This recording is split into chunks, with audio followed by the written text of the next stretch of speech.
suis maître verrier spécialisé en peinture sur verre, ce qui veut dire que je réalise toutes les étapes d'un vitrail, mais j'ai un savoir-faire plus technique dans la peinture sur verre.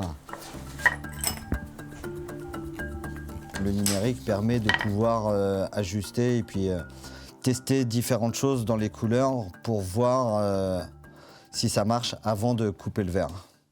Ensuite, je ferai un carton grandeur nature où je ferai le même dessin à l'échelle 1. Ça me permet aussi de pouvoir essayer différentes lignes de plomb et voir où est-ce que je vais passer mes plombs.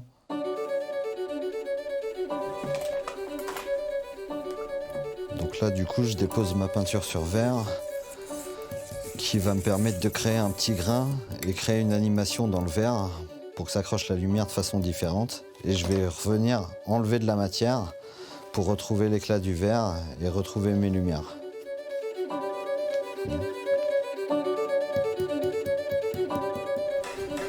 Ouais, et toi?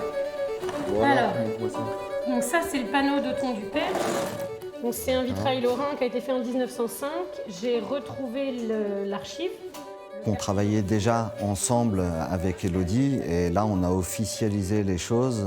La Maison Lorrain, c'est un atelier du 19e siècle qui a eu des grandes périodes de gloire et qui a plus de 6000 références dans le monde entier de vitraux. Et donc du coup, c'est intéressant de pouvoir sauvegarder ce patrimoine d'un côté et en même temps la structure permet de travailler en équipe sur des projets plus ambitieux et axés aussi sur le contemporain. Donc ça, la gravure, moi je vais m'en occuper. Et puis après, tu auras la peinture avec le jaune. T'as des chutes pour que je fasse des échantillons de jaune d'argent pour le raccord? Bien sûr, J'ai eu le prix des métiers d'art départemental et régional avec ce vitrail. Il y avait une thématique imposée qui était Renaissance au pluriel. Là, c'est les conquêtes, l'esprit de conquête et de découverte avec la caravelle de Magellan et la conquête spatiale avec Mars derrière. Là, c'est l'escalier à double révolution de Léonard de Vinci et qui se transforme en ADN. Donc il y a toujours ce rapport entre le passé et le présent. Ce qui m'intéresse, c'est de pouvoir jouer avec les codes du vitrail et les codes aussi où je suis influencé par le street art. Donc mixer un petit peu tous ces codes pour pouvoir proposer quelque chose de nouveau et dépoussiérer un petit peu l'image du vitrail.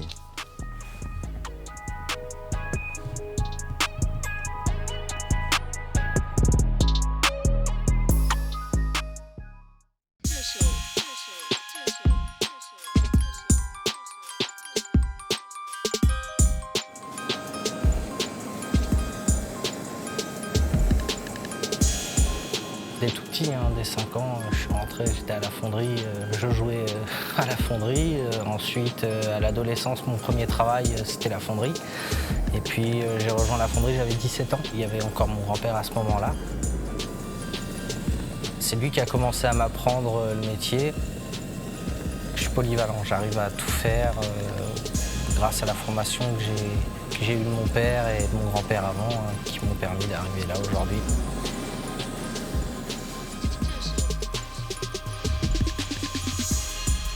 Il y a mon frère, Jonathan, qui travaille avec moi, qui est spécialiste de toute la partie moulure, donc la partie première de la fonderie. Il y a mon oncle, qui est spécialiste de la ciselure, donc c'est la partie travail du bronze.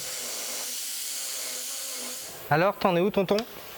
Là, je suis en train carrément de tendre le bronze avant le ponçage définitif. Donc pour que le métal il soit bien brillant, que je voie bien les arrondis et qu'il n'y ait ni plat, ni bosse. Ok, d'accord. Là, ça va être bien, super. Bien tendu. Super.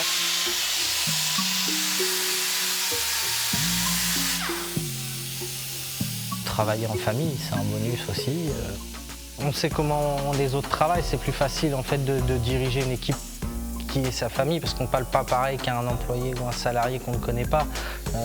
Là, on ne donne pas spécialement de directives, on sait ce que les autres y font faire, comment les autres y pensent, on sait comment ils travaillent, donc ça se fait tout seul en fait, c'est une chaîne qui se fait naturellement.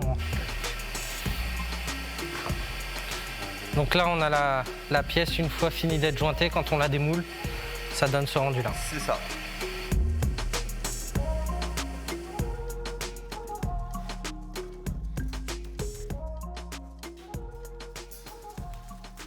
La coulée, c'est le moment le plus délicat dans la fonderie parce que c'est le moment où on doit être le plus concentré, vu que c'est le moment le plus dangereux de notre métier. Attention, il arrive. Je regarde si la patine, ça te plaît. Elle brille bien. Ouais, elle brille bien. Ah, parfait, nickel.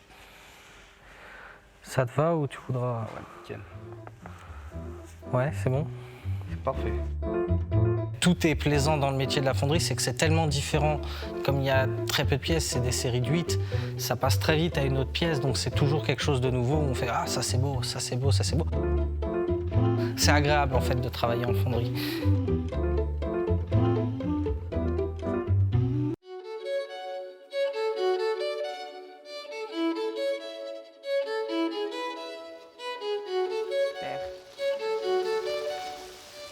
On va s'enlever le Tyvek en même temps.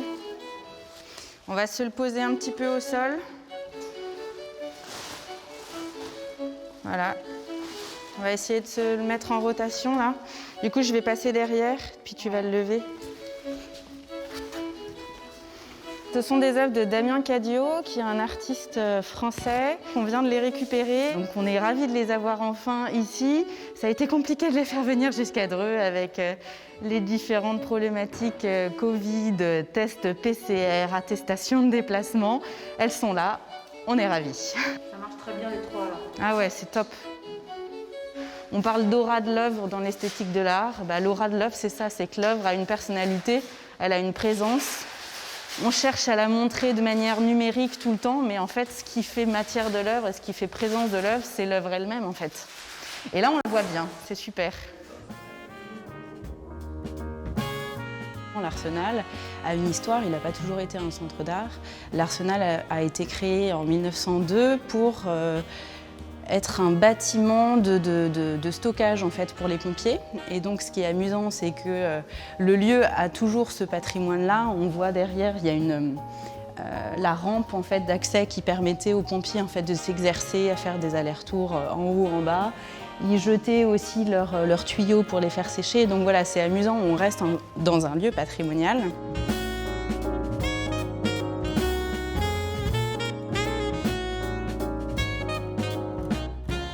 Ce qui m'a amenée en fait, vraiment à travailler dans l'art contemporain, c'est que c'est des artistes qui sont vivants, des artistes qui vivent dans notre société et qui ont un regard sur notre société.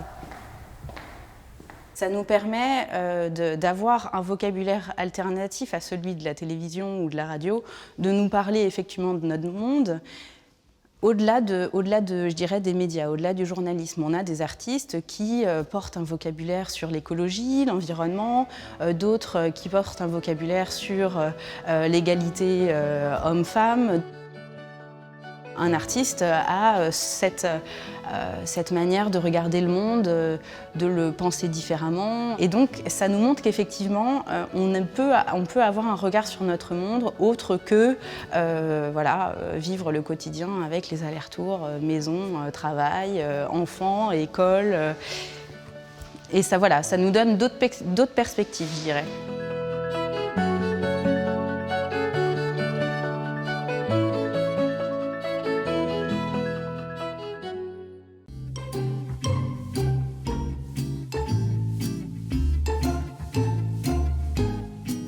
Alors pour faire le fat t-shirt, il faut une farce avec de la gorge de porc, du magret de canard, foie gras de canard, foie de volaille, persil, oignon, sel, poivre, porto.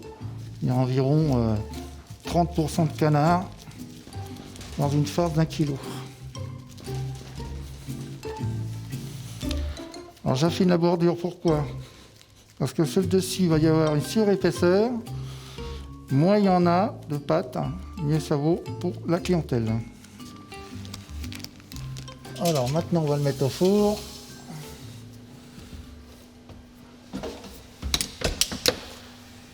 On va le mettre à 200. Voilà, pendant 20 minutes. Et voilà, c'est parti.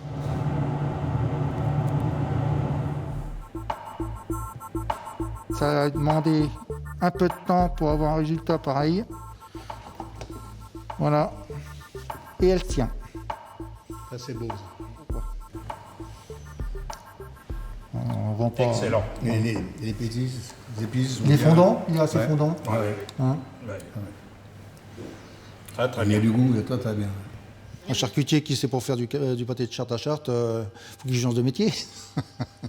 Ma mère était vendeuse en charcuterie. Mon père faisait un peu de charcuterie à la maison, hein, comme tous les gens de la campagne qui tuaient leurs cochons. Et puis, j'ai vu mon père en fabriquer, hein, forcément. Et puis, j'ai commencé à y toucher à l'âge de 16 ans à peu près. J'ai commencé par la pâte, forcément.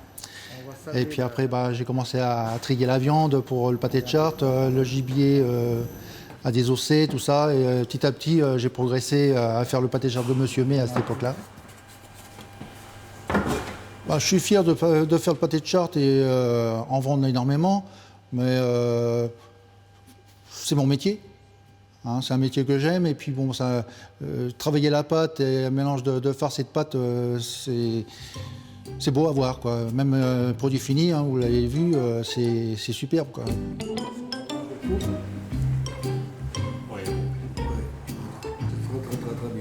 J'ai eu plusieurs prix pour le pâté de Chartres sur plusieurs années. Les premiers prix pour le faisan, premier prix pour le canard, premier prix pour un pâté croûte que j'ai réalisé et que j'ai inventé, le pâté de Chartres Henri IV. J'ai eu le perdreau aussi. Enfin, tous les produits qu'on peut de chasse, tous les produits de chasse, toute la volaille, tout ça, j'ai tout eu. Donc maintenant, on va continuer.